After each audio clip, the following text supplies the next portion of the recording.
Hi there, this is Graham from CloudSponge. Today I'm going to demonstrate CloudSponge's Zapier integration.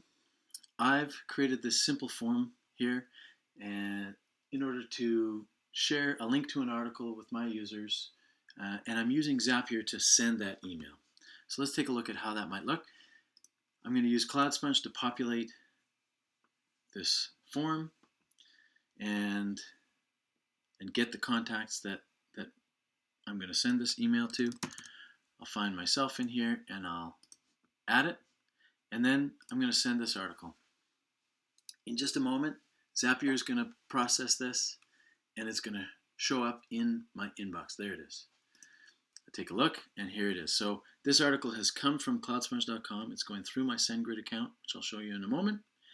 And I've customized that email with the name of the recipient, the name of the sender, and a link to the article on my page. Let's take a look at how I did that. First off, I added a script to my form on the page.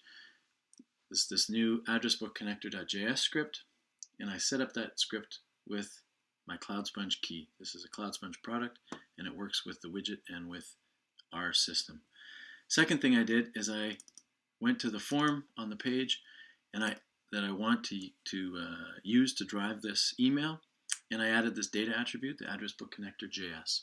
That tells my script, take over this form and use it to trigger the events in Zapier. Here's what happens in Zapier when those events trigger. Whoops. I've got a Zap set up and it's connected through my CloudSponge account. So I've got a CloudSponge trigger here.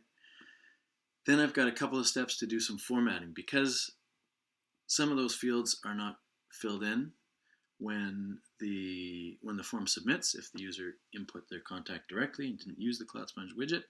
So I need to set some default values.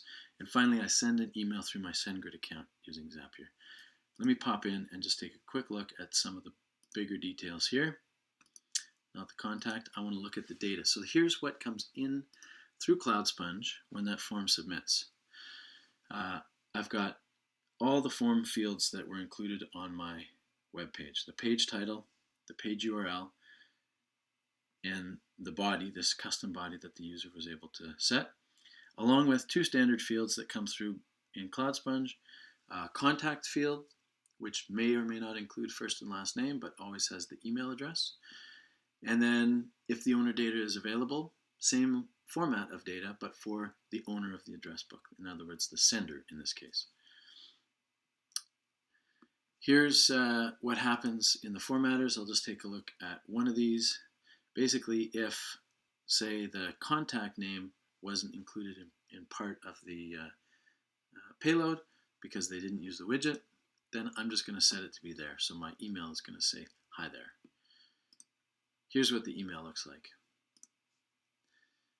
I've set up the to field, obviously, to that email address that we got, a from address, because this is going through SendGrid. Has to be one of my CloudSponge emails. And then I'm able to customize the name, the subject, and of course the HTML content, which is going to include a link back to my article, the custom data that the user put in, and a salutation and a bit of an introduction. Who are we sending this email from? All this is obviously completely configurable, and I was able to do it entirely in Zapier. This is just one of my ideas of what is going to be useful with our Zapier integration. I want to hear from you. What are you wanting to do with Zapier? What apps do you want to connect?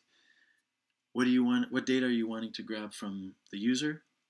Let me know. I want to make this super easy and relevant for your app, and I'm happy to go deep on any of this stuff or make something that is that works for your situation. Okay. Thanks for watching. I hope to hear from you soon.